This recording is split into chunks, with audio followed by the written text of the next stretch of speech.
Technology అనేది బేసిక్గా అంటే ఫస్ట్ ఆఫ్ ఆల్ నాకు తెలిసి చాలామందికి ఇంకా ఫ్లో క్యామే అర్థం అవ్వలేదు. So I don't know how much I can explain. But bottom line ఏంటంటే ఏ టెక్నాలజీ అయినా మనిషి బ్రెయిన్ అనేది కంటిన్యూస్గా ఆలోచిస్తూ ఉంటుంది.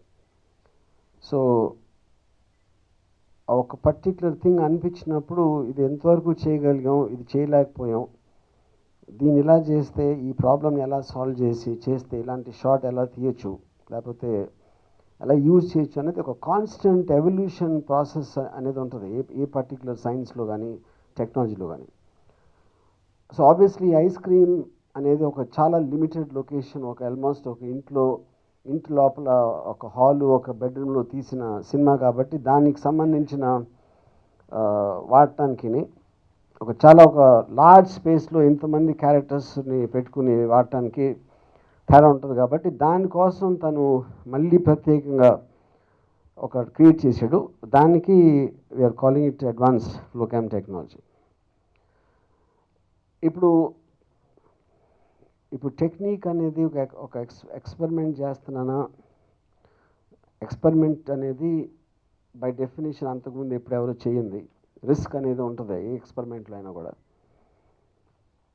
కానీ ఎందుకు మనకి రిస్క్, ఎందుకు మనకి ఎక్స్పెరిమెంట్ అనేది ఎప్పుడు అదే చేస్తామంటే నథింగ్ విల్ గో ఫార్వర్డ్, ఇంకా probably will be still in black and white time. So in times అప్పుడప్పుడు రకరకాల టెక్నీషియన్స్ కానీ డైరెక్టర్స్ కానీ వాళ్ళు తీసుకున్న ఒక పర్టిక్యులర్ డెసిషన్ ఒక పర్టిక్యులర్ టైంలో అది వర్కౌట్ అవ్వచ్చు అవ్వకపోవచ్చు, కానీ ఇట్ ఈస్ ఆ ఎక్స్పెరిమెంటల్ డెసిషన్స్ అనేది సినిమా టెక్నాలజీని ఇంత ఫార్వర్డ్ రావడానికి ట్రై చేసినాయి, హెల్ప్ చేసినాయి. నాకు బాంబేలో ఒక ఎన్కౌంటర్ కాపు దయానాయక్ అని నాకు చాలా క్లోజ్. తను ఒకసారి నేను క్వశ్చన్ అడిగాను, ఎలా రిస్క్ తీసుకుంటారు మీరు ఇన్ని అంత డేంజరస్ గ్యాంగ్స్టర్స్ తోటి మీరు రిస్క్ చేయడానికి, వాళ్ళని ఎదుర్కోవటానికి కానీ లేకపోతే ఏమవుతుందని.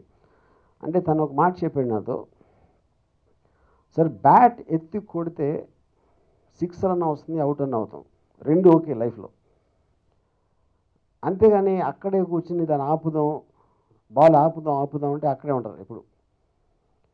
సో సేమ్ పాయింట్ అన్నాకు రిస్క్ తీసుకుంటే either it can work or it cannot work, and I don't want to just be there, and I'm willing to take the problems which come, criticism అవ్వచ్చు లేకపోతే ఫెయిల్యూర్ అవ్వచ్చు. I'll take it in that state because of the decisions I'm making. Then I will suffer the consequences. In coming to ice cream, the main point is,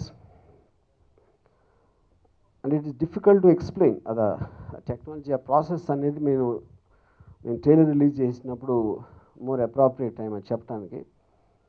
కాకపోతే I'm so excited about this whole thing. So September 19th plan చేస్తున్నాం ice cream 2 release కోసం. September 15th ice cream 3 start చేస్తున్నాం.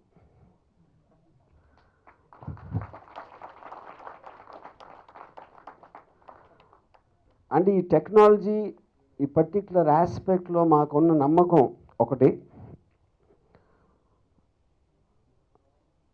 అది కాకుండా ఇంకొక ప్రధాన కారణం ఏంటంటే ఐస్ క్రీమ్ 3 అంటే నాకు ఆల్మోస్ట్ ప్రతి నెల ఒక ఐస్ క్రీమ్ రావాలి, 3, 4, 5, 6, 7 అలా వస్తూ ఉంటాయి అన్నమాట. దీనికి కారణం ఏంటంటే ఐస్ క్రీమ్ అనే సినిమా నచ్చిన వాళ్ళందరినీ ఇరిటేట్ చేయటం. Thank you.